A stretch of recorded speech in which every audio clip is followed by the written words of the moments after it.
बंधुओं, आज थोड़ी देर आपको बाद में भी रुकना पड़ेगा। आज का दिन बड़ा शुभ दिन है अपने। आज से 50 साल पहले हमारी हिंदुस्तान की फौज ने पाकिस्तान को 2 टुकड़े कर डाले, एक को बांग्लादेश बनाया और एक पाकिस्तान रह गया। इतनी बड़ी विजय आज के दिन हुई है, 16 तारीख के दिन। तो उन शहीदों को भी हम श्रद्धांजलि देने के लिए 1 मिनट खड़े रहेंगे, भागेंगे नहीं। और जिन बहादुरों के कारण से हमको ये आज़ादी का ये जो जश्न मिला है, आज 50 साल पूरे हुए। आदरणीय मंच, सभी बंधुओं, माताओं, बहनों, हमारे देश में सरकार कौन बनाती है? जनता, आप ही बनाते हो।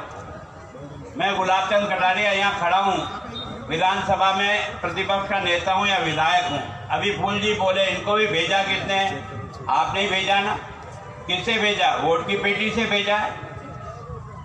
तो आप वास्तव में माई बाप होगनी हो, हम सबके हो ना।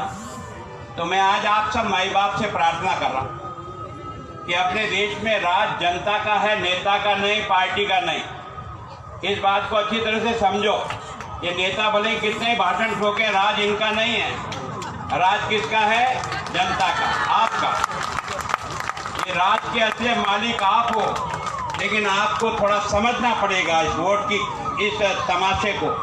अगर वोट का तमाशा नहीं समझोगे ना, तो ये जो घाटा हो रहा है, ये आपके ही बटन दबाने के कारण से हो रहा है। हम भले कांग्रेस को गाली दें, बीजेपी को दें, लेकिन सच में गांव का सरपंच आपके वोट की पेटी से पैदा होता है कि नहीं होता? होता है। पंचायत समिति का सदस्य आप वोट की पेटी से पैदा करते हो, वही प्रधान बनता है। जिला परिषद में भी आप ही वोट देते हो, तब जिला प्रमुख बनता है। एमएलए का वोट भी आप दबाते हो, तब एमएलए बनता है। और जिसका बहुमत आता है वो सरकार बनाता है, और उसके पास खजाने की चाबी आप अपने धन की देते हो। ये जो राज का खजाना है ना, दिल्ली का और जयपुर का, ये गुलाब चंद जी के काका जी का नहीं है। समझने का प्रयास करो। मैं आपको हाथ जोड़ के निवेदन करता हूँ, जब तक ये जनता नहीं समझेगी, तब तक ये राजनेता इसी प्रकार से ठगाई का धंधा करते रहेंगे। तुमको समझना होगा, वोट तमाशा नहीं है, बटन दबाने का खेल नहीं है। ये हिंदुस्तान की तकदीर बनाता और हिंदुस्तान की तकदीर को फोड़ता है। ये किसके हाथ में? आपके हाथ में। हमारी उम्र कितनी? 5 साल। 3 तो गुजर गए ना, 2 साल बाद वापस आएंगे। उस दिन अगर आप चोपड़ा खोलो और ईमानदारी से ताकड़ी में रख करके तोलो, अगर सही किया तो दोबारा वोट दो, सही नहीं किया तो ठोको साले को, ताकि वो बढ़े तो दूसरा कम से कम राज अच्छा हो ना। ये सब आपको करना है। आक्रोश रैली किस बात की? ये हमको गुस्सा किस बात का कि कांग्रेस ने ठगाई का धंधा किया, और उस ठगाई में सारा राजस्थान ठगा हुआ महसूस करता है। आपने देखा होगा कांग्रेस के 3-4 नारे थे। पहला नारा था 1 2 3 4 9 10, सब किसानों का कर्जा माफ। गए थे नहीं गए थे उस बारात में? क्या सोच के गए कि यार एक बटन का खटका दबाएंगे, कर्जा माफ। अगर हो गया तो दे दो उसको, नहीं हुआ तो उसको छोटा मारो। इसके लिए रैली है। अगर उसने कहा और नहीं किया तो सजा देनी चाहिए कि नहीं देनी चाहिए? राम धर्म से बोलो है। सजा देनी चाहिए। अगर मान लो मैंने भी ऐसा वादा आपसे किया और वादा खिलाफी करता हूं, तो मुझे भी सजा देनी चाहिए। यह है लोकतंत्र का खेल, यह है लोकतंत्र का उत्सव। 10 दिन के कर्जे छोड़ो। आज की तारीख में मैंने विधानसभा में कई बार प्रश्न लगा दिया, ये कोई जवाब नहीं देते। फिर एक और कहा था 5 साल तक बिजली का पैसा नहीं बढ़ेगा। कहा था नहीं कहा था? राम धर्म से बोलो। कितना? 5 साल तक। अब इनको कहते हैं यार, जो हमारी सरकार जो हमने 18 में तुमको दी, आप अपना घर का बिल अगर संभाल के रखा तो एक निकालना 18 का नवंबर दिसंबर का बिल, और एक अभी इस 21 का दिसंबर का बिल निकालना।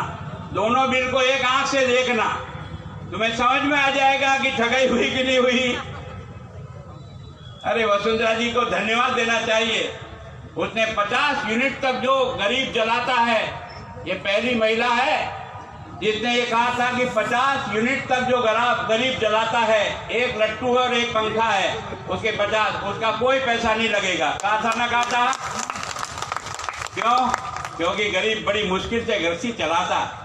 उसका बच्चा भी लाइट का बल्ब देखना चाहता है। उसका बच्चा भी सोचता है इस बड़े मकान में तो लाइट जल रही है और मेरे यहाँ ये टमटमाए बिला क्यों। तो ये लाइट तो पहुंचा दी मोदी जी ने आपके घर में, लेकिन ये जो बिजली का बिल आता है ना, ये करंट मारता है। ये जो 50 यूनिट जलाता है ना, उसको बिल कितना आता है? 800 रुपये का बिल आता है। दूसरे पैसे जोड़ जोड़ करके कितना? 800 रुपये। जो मजदूरी पे जाता है ना, वो महीने भर का 6,000 रुपया, 5,000 रुपया, 4,000 रुपया कमाता है। अगर उसमें से ये 800 रुपया का बिजली का बिल देते तो छोरे को फांसी लगा दे रहे। अरे कम से कम समझ तो सही, बड़े लोगों से पैसा वसूल करे समझ में आएगा, लेकिन इस गरीब को तुम्हें छोड़ना पड़ेगा। और इसके कारण से हमने बिजली का बिल माफ किया। किसान जो आप में खेती करते हो, वसुंधरा जी ने कहा 10,000 तक का तुम्हें बिल जमा नहीं कराना खेती का। 10,000 से ज्यादा अगर तेरा बिल आएगा तो ऊपर का पैसा तुझे चुकाना है। और ये बिल आपको भेजा था ना बेटा 8,000 का माफ करके, इसने आपको करंट मारा कि नहीं मारा? सारा पैसा वसूल कर रहा है। अब आदमी चोरी नहीं करेगा तो क्या करेगा? अगर उसका आप कनेक्शन काट जाओगे तो आंकड़ी डालेगा, क्योंकि उसका बच्चा ये कहता है कि मुझे भी पढ़ने के लिए लाइट चाहिए। एक तरह से वास्तव में इसने धोखाबाजी की। 5 साल में बिजली का बिल जो आता है ना, आप तो अपनी बात छोड़ो, मैं गुलाबचंद कटारिया 30 साल से विधायक हूँ, 35 साल से, लेकिन जब मेरे घर में बिल डाल के जाता है ना, और मैं जब जयपुर से आता हूं तो सबसे पहले नीचे का आंकड़ा पढ़ता हूं, अब की बार मेरा बिल कितना आया। सच कह रहा हूं मैं आपको। अगर गलती से मेरा पड़ोसी का भी डाल जाए तो नाम बाद में पढ़ता हूं, पहले बिल का आंकड़ा पढ़ता हूं। तुमने जिस प्रकार से पैसे लगा लगा के ठोक डाला जनता को, इसकी है आक्रोश, इस बात का है। जितनी बिजली जलाओ कम से कम 200 यूनिट तक, उतना बिजली का यूनिट का पैसा जितना बनता है उतना बिल भेजो। ये तुम अटम छटम जोड़ करके जो भेजते हो ना, ये हमारे बस का रोग नहीं, हम नहीं दे सकते। और इसलिए खड़ा होना पड़ेगा। अगर नहीं मानेगा तो वो आंकड़ी डाल करके 200 यूनिट तक की बिजली लेंगे, हमारा बच्चा भी बिजली के आंख पंखे में रहेगा। हम मजाक करिए, इस तरह से राज चलाते। फिर एक बार और कही थी, ये जितने भी बच्चे बेरोजगार बच्चे बैठे ना पढ़े लिखे, इनके लिए कहा था या तो नौकरी मिलेगी या 3500 रुपया हर महीना तुमको बेरोजगारी भत्ता मिलेगा। मेरी बच्ची भी मुझसे पूछती है जब घोषणा पत्र हुआ था कि पापा यार आपकी सरकार क्या देगी यार, कांग्रेस की सरकार तो 3500 रुपया हमको दे रही है। मुझे उसको समझाने में भी देर लगी। हर बच्चा चाहे आपका हो चाहे मेरा हो, जब उसे ये है कि नौकरी नहीं लगेगी तो कम से कम जेब खर्ची तो मिलेगी। उस जेब खर्ची के चक्कर में वो भी उस बारात में गया था नहीं गया? उसी बारात में गया ना। अब मुझे बता दो, तुम इतने लोग बैठे हो, तुम्हारे किसी पढ़े लिखे बच्चे को ये 3500 रुपये इस सरकार ने 3 साल में दिया हो तो हाथ खड़ा करके बताओ। कोई नहीं। तो धोखा नहीं हुआ? ये धोखा हुआ कि नहीं हुआ? अब धोखा देने वाले को खोपड़ी में देनी चाहिए कि नहीं देनी चाहिए? राम धर्म से बोल। कितने सौगंध दिलाए तू ये झूठे झूठे वादे करे? और वोट कितने ज्यादा आए? वोट ज्यादा नहीं आए। कांग्रेस और हमारे बीच में 50,000 वोट का फर्क है राजस्थान में, पूरे राजस्थान में। कितना? 50,000। और पोलिंग स्टेशन कितने? 52,000। इसका मतलब अगर एक एक वोट और मिलता ना तो सरकार ऊंधी हो जाती कि नहीं हो जाती? जो काम कराने वाली सरकार है उसको आपने हराया। वसुंधरा जी को धन्यवाद देना चाहिए। हर पंचायत में ये नहीं पक्षपात नहीं किया, यहाँ सरपंच मेरा है कि नहीं, यहाँ प्रधान मेरा बना कि नहीं बना, यहाँ एमएलए मेरा है कि नहीं है। हर पंचायत में गौरव पथ का 50-50 लाख रुपया एक एक पंचायत में भेजकर सीमेंट की बढ़िया रोड बनाई कि नहीं बनाई? राम धर्म जी को। और इसके आने के बाद एक कोकरिया नहीं लगा तो गुस्सा होना चाहिए कि नहीं होना चाहिए? मतलब आखिर तुम हमें ठगने का धंधा क्यों करते हो यार? तुम्हारे पास नहीं है तो ना करो, कोई चिंता की बात नहीं, पर तुम्हें वोट चाहिए तब हमको ये लप्पू का लगाते थे। तो यहाँ लगाते हैं गुड़ का कोनी में, साला गुड़ तो लगा हुआ पर न खा सके न रो सके। ये है कांग्रेस का राज। फिर आपने देखा होगा आपके गाँव में भी संविदा के कई नौकर लगे हुए हैं, पंचायतों में भी सचिव लगा हुआ है, आपका सेक्रेटरी लगा हुआ है। तनख्वाह कितनी है? 6,000। किसी की कितनी है? 8,000। कितने सालों से? 8 साल से।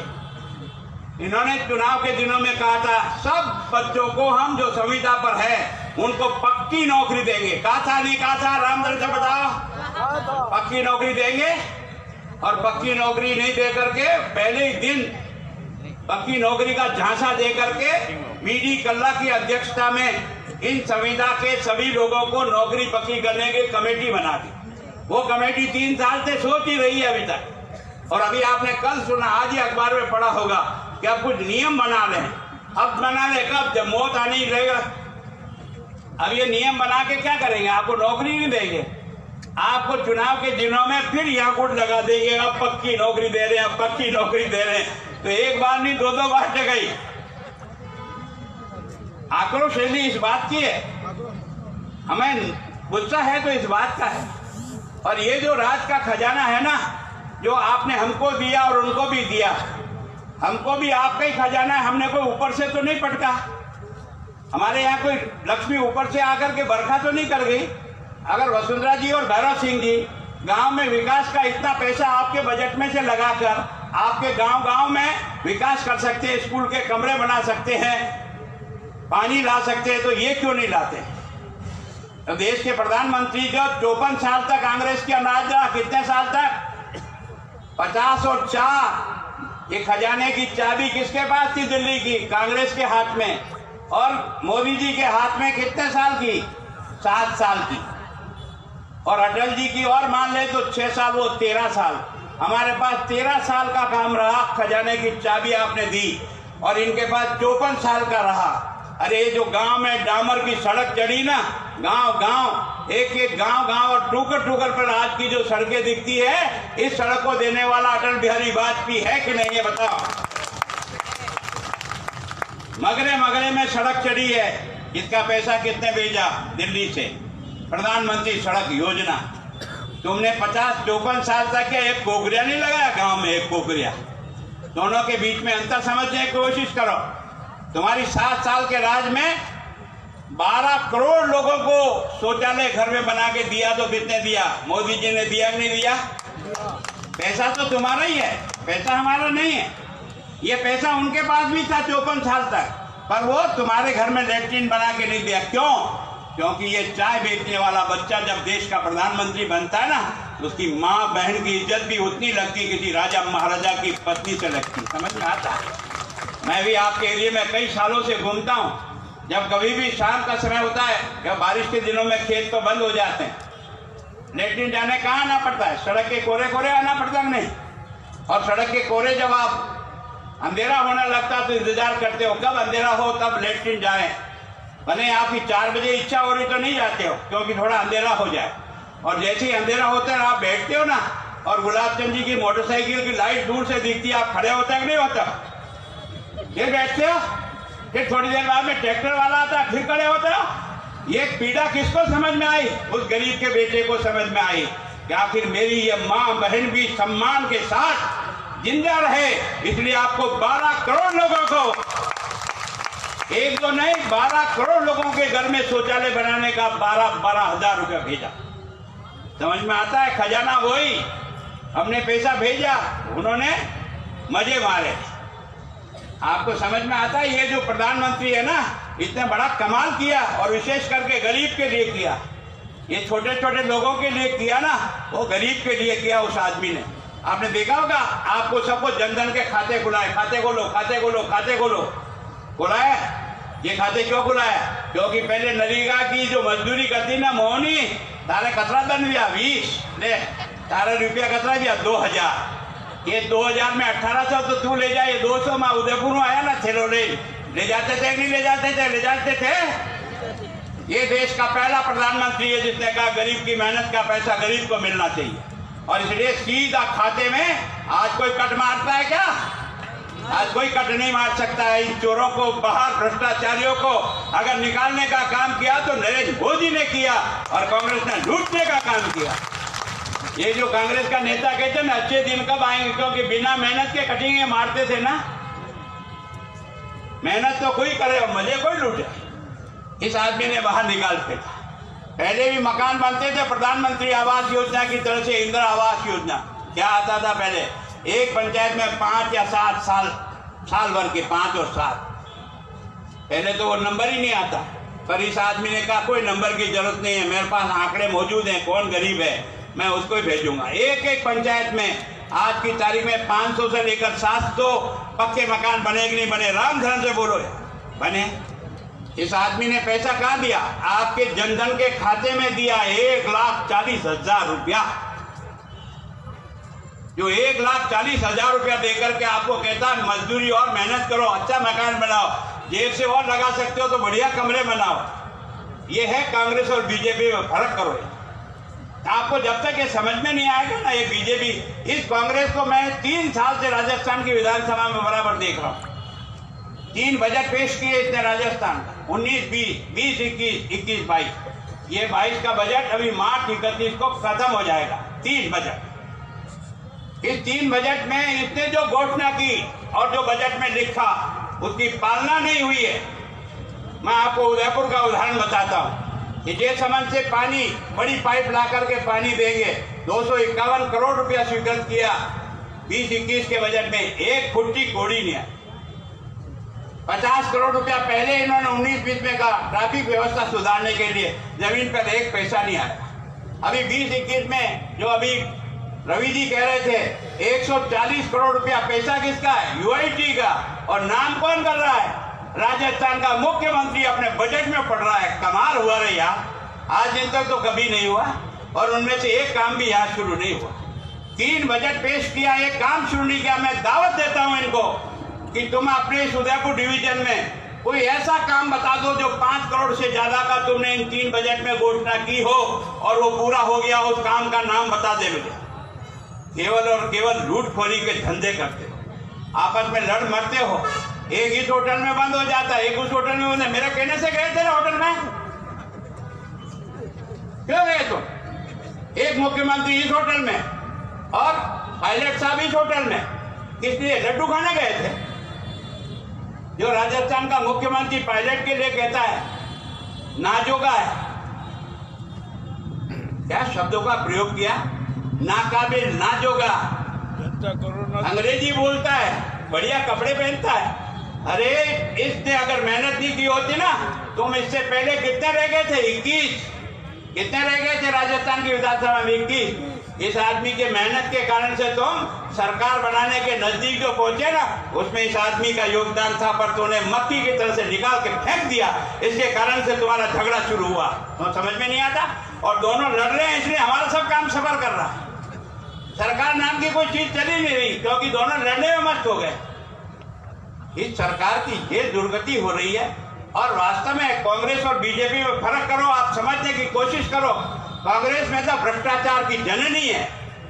इस भ्रष्टाचार को जन्म देने वाला कोई है तो ये खानदान है जिसने सारे देश को भ्रष्टाचार की भट्टी में जला के खाक कर दिया।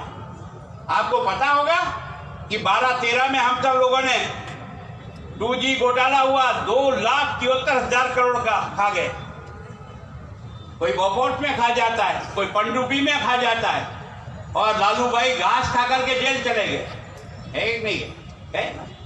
कोई यूरिया खाता है, कोई सीमेंट खाता है, और यहाँ तक कि खाने की चीज नहीं है, पर हमारा महाराष्ट्र का मुख्यमंत्री मकान खा जाता है। चौहान साहब मकान खा गए और जेल गए। तलमंडी साहब खेल का सामान खा के जेल गए। जिनके साला नेता कई लोग आज भी जेल से जमानत पे छूटे हुए हैं। जिस पार्टी का वित्त मंत्री जमानत पे छूटा हुआ हो, उस भ्रष्टाचारी पार्टी को आप कैसे पसंद करते हो यार? क्या हो गया आप लोगों को? लेकिन आज भारतीय जनता पार्टी का नरेंद्र मोदी है, 13 साल से गुजरात का मुख्यमंत्री और 7 साल से हिंदुस्तान का प्रधानमंत्री। एक कांग्रेसी तेरे को दावत देता हूं, तेरी मां ने दूध पिलाया हो, एक काला धब्बा इस पर लगा, बता। ये है बीजेपी और कांग्रेस। थोड़ा फर्क करने की कोशिश करो, समझो कौन तुम्हारे लिए काम करता है, ईमानदारी से काम करता है, इसको समझने का प्रयास करो। इसी पैसे का उपयोग करता है। और आपको राजस्थान नहीं, सारे देश में 80 लाख गरीब लोगों को 8 महीने का पहला राशन दिया फ्री में, 5-5 किलो प्रति व्यक्ति दिया था 8 महीने तक, और अभी भी 8 महीने तक दिया। 8 और 8 16, और अभी और बढ़ाया 4 महीने का, 20 महीने तक हिंदुस्तान की आबादी 130 करोड़, उसमें से 80 करोड़ लोगों को मुफ्त राशन देता है 20 महीने तक। वो वास्तव में तुम्हारा भला करता है या ये बेईमान उसका बांटने जाते हैं और कहते हम बांट रहे हैं? काय का बांट रहा है? ये माल तो उसका है यार, तू तो पुरस्कारिया है। माल तो नरेंद्र मोदी का है, तू तो पुरस्कारिया है यार। पुरस्कारी करने वाला कहता मैंने बनाया, काय का बना रहे? अरे ये देश का प्रधानमंत्री पहली बार मैंने भी देखा यार, जो कोई भेदभाव नहीं करता है गरीब और अमीर के बीच में। अगर ये हिंदुस्तान में इस कोरोना के समय में अगर कोई हिंदुस्तान को आज की तारीख में जो ऊंचाई दी ना, वो वैक्सीन 2 तैयार की है। इसके लिए अगर किसी आदमी का प्रयास है, उसका नाम नरेंद्र मोदी है। आपने देखा होगा वैक्सीन बनाने के लिए अपने वैज्ञानिकों को पीठ थपथपाई। वहां जाकर के जब वैक्सीन का प्रयोग हो रहा था, वहां जाकर के उनकी लेबोरेटरी में जाके खड़ा रहा। उनको कहा आर्थिक दृष्टि से जो चाहो मैं दूंगा, पर मेरी देश की जनता को बचाओ। और आपने देखा हिंदुस्तान ये पहला देश होगा जिसने 1 करोड़ 26 लाख लोगों को मुफ्त वैक्सीन लगाई। आज हम सुरक्षित है नहीं, अब भाषण कर रहे हैं, क्यों कर रहे हैं? अच्छे देश टिके, हम नहीं टिके, क्योंकि हमने फ्री वैक्सीन का व्यवस्था की। और फ्री वैक्सीन में भी ऐसा नहीं हो सकता है कि गरीब की बेटी को तो लगी और अमीर के बेटे को नहीं लगी, ऐसा नहीं। एक ऐसा होशियार आदमी था, पहले उसको लगाया जो तुम्हारा इलाज करता, मेरा इलाज करता, डॉक्टर सुरक्षित होगा, कंपाउंडर सुरक्षित होगा, तब हॉस्पिटल में रुकेगा, नहीं तो वही भाग जाएगा तो तू भगवान किया चला जाएगा। इस आदमी ने पहला उसको लगाया, देश के प्रधानमंत्री को भी बाद में लगा। दोस्तों मेरी बात को समझने का प्रयास करो। ये देश का प्रधानमंत्री ने पहला अपने लगा के सुरक्षित नहीं हुआ, उसने पहले उसको सुरक्षित किया जो आपको और मुझे बचाने के लिए जूझ रहे। कितने डॉक्टर मरे, कितने कंपाउंडर मरे कोरोना में, आपने देखा। लेकिन वो तो सेवा करते रहे और उनसे सब नेता भी कहते रहे आप सेवा नहीं कर रहे, आप सेवा नहीं कर रहे। मैं आज राजस्थान के मुख्यमंत्री तेरे से पूछना चाहता हूं, तू 18 महीना से 8 सिविल लाइन से बाहर निकला है क्या? 18 महीने राजस्थान का मुख्यमंत्री 8 सिविल लाइन में फेंक रहा। क्या बचेगा राजस्थान? कैसे बचेगा राजस्थान? ये कांग्रेस पार्टी क्या करके रही है? और रोज सवेरे उठ के कहता है वैक्सीन नहीं मिला, वैक्सीन नहीं, वहां रख के भूला होगा, इतने में मांग रहा वैक्सीन नहीं मिला, वैक्सीन नहीं मिला, वैक्सीन नहीं मिला, नाटकबाजी सारा का सारा। मैं आज आप आंकड़ों बताता हूं। 16 जनवरी के दिन वैक्सीन शुरू हुआ था हिंदुस्तान में, 16 जनवरी, 21 जनवरी, फरवरी और मार्च, इन 3 महीने में राजस्थान के वैक्सीन आई थी 1 करोड़ 5 लाख। आंकड़ा बता रहा हूं, 1 करोड़ 5 लाख वैक्सीन दी थी दिल्ली ने। इन्होंने लगाई कितनी? 57 लाख। कितनी लगाई? 57 लाख। बाकी पड़ी रखी। अगर ये सारी वैक्सीन लगा देते ना, ये दूसरा जो महामारी आई जिसमें आपका और मेरा बेटा गया ना, वो कम से कम बच जाता, रे बच जाता। तुमने बेईमानी की। ये वैक्सीन बीजेपी वैक्सीन है, ये नरेंद्र मोदी वैक्सीन है, इसलिए नहीं लगाना। ये कौन सी राजनीति का धंधा हो रहा है? अरे ये देश का ऐसा प्रधानमंत्री है जिसने हिंदुस्तान की जनता को भय मुक्त किया है। दोस्तों हमें कभी पाकिस्तान घुराता था, कभी चीन घुराता था, कभी हमारी बाउंड्री में घुस जाता था, कभी मार जाता था फौजियों को। लेकिन आज जिन तक कांग्रेसियों तुमने उसका मुकाबला नहीं किया। तुमने तो बंबई के दंगे का भी, ये जो 26/11 हुआ था, उसमें जो समुद्री सीमा से आकर के हमारे यहाँ मार करके सैकड़ों लोगों को चला गया, उसका तुम बाल बांका नहीं कर सके।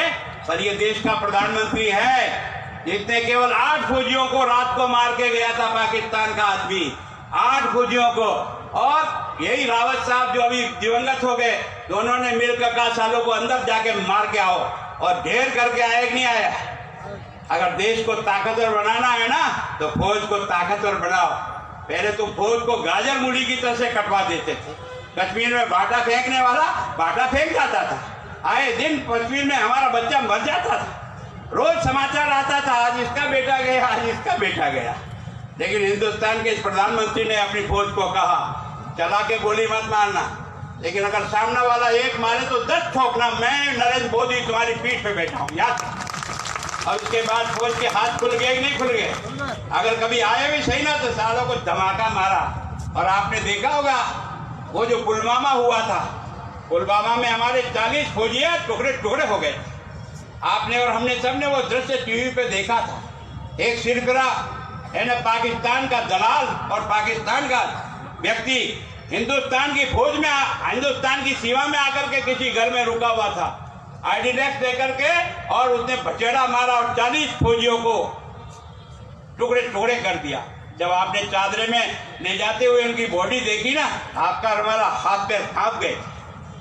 सारा देश एक ही बात चाहता है, मुकाबला होगा, इसका जवाब चाहिए। और हिंदुस्तान के इसी प्रधानमंत्री और यही रावत साहब जो अभी दिवंगत हो गए, इन्होंने योजना बना करके रात भर उस वार रूम में बैठे जहां से युद्ध का संचालन होता है, हमारे प्लेन उड़े और उड़ करके जा करके सालों को धराशायी करके मार करके वापस आया, तब जा करके देश बचता है। यार क्या है?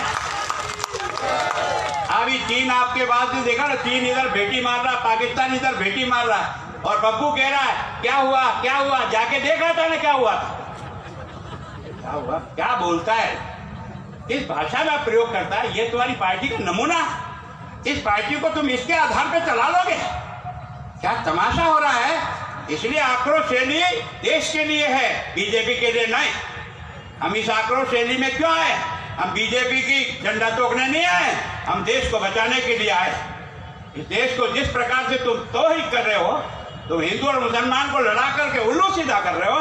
इतने साल तक तुमने देश को बर्बाद करके रखा।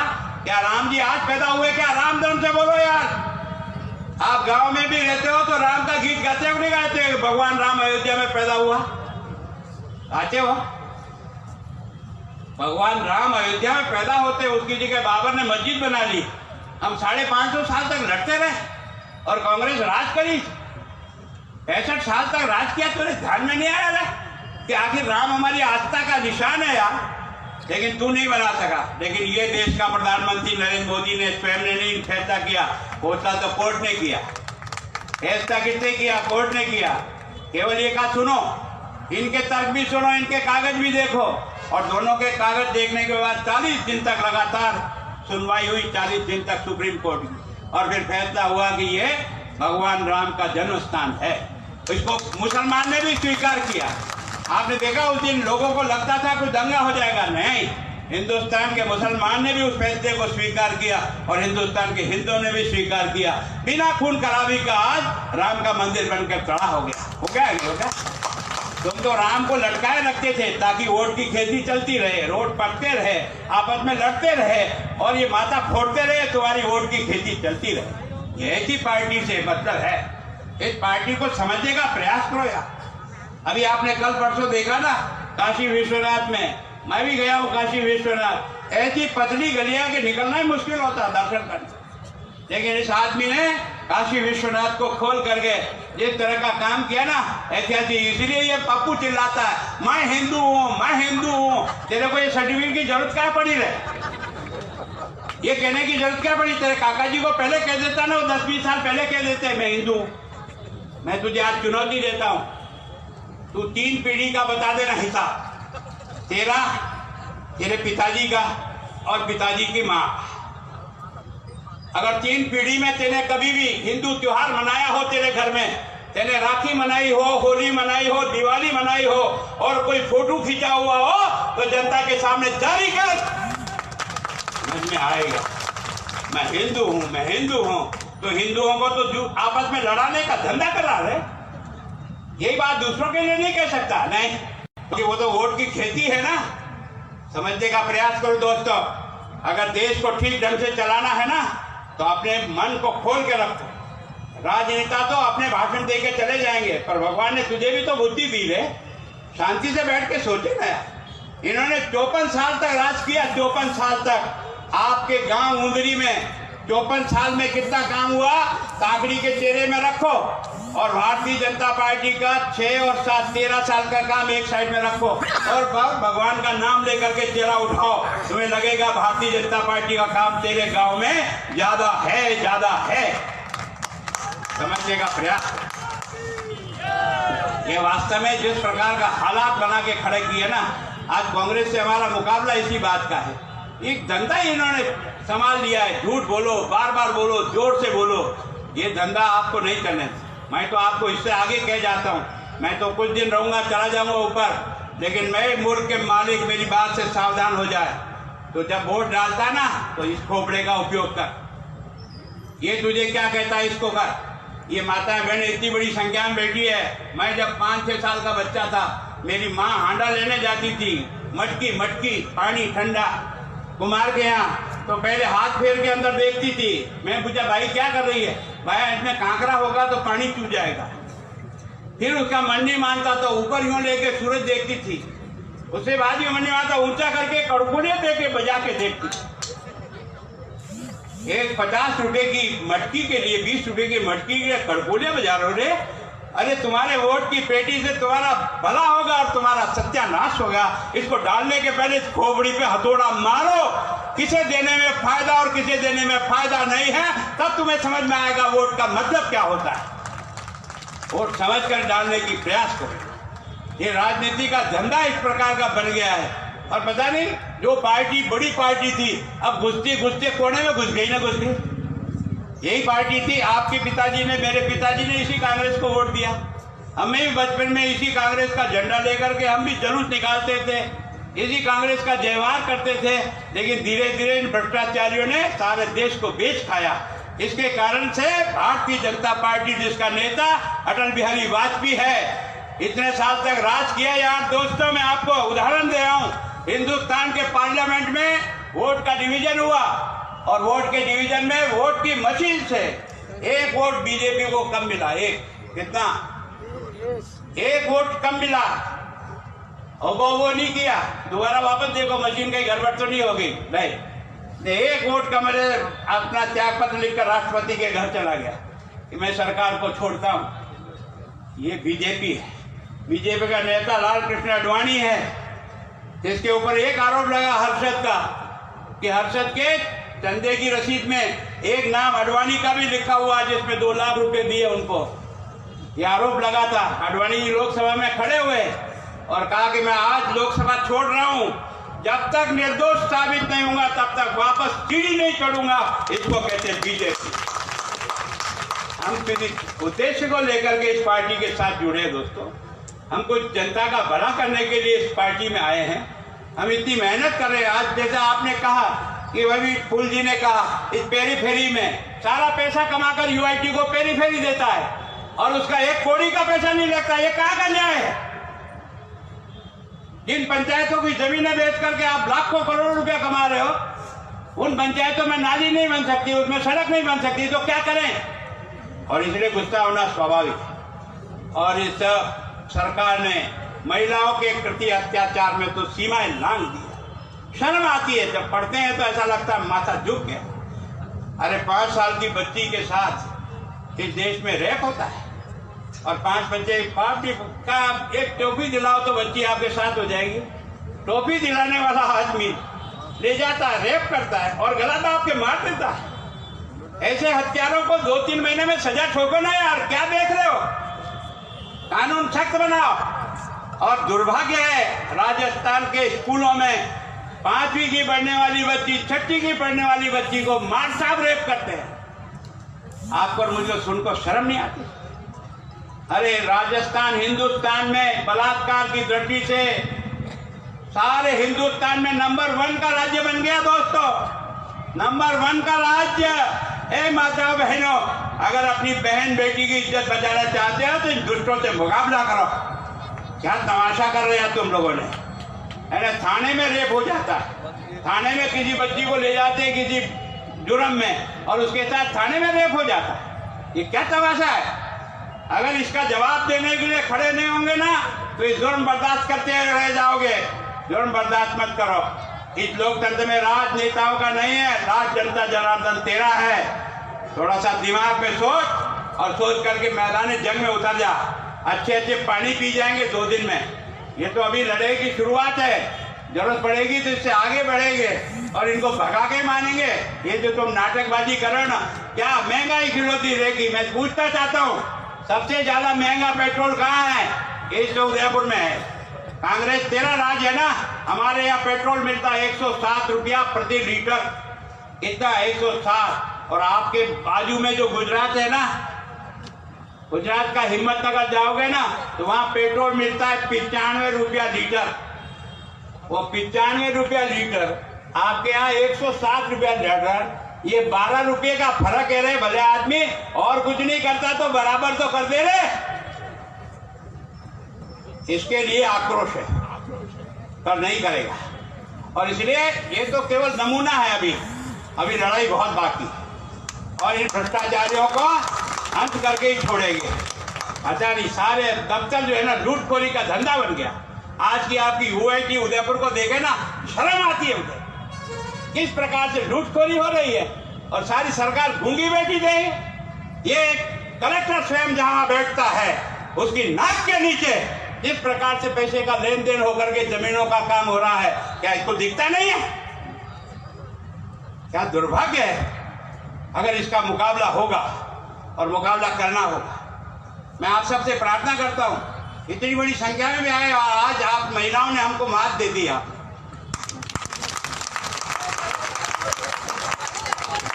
सच में आपको प्रणाम करता हूं।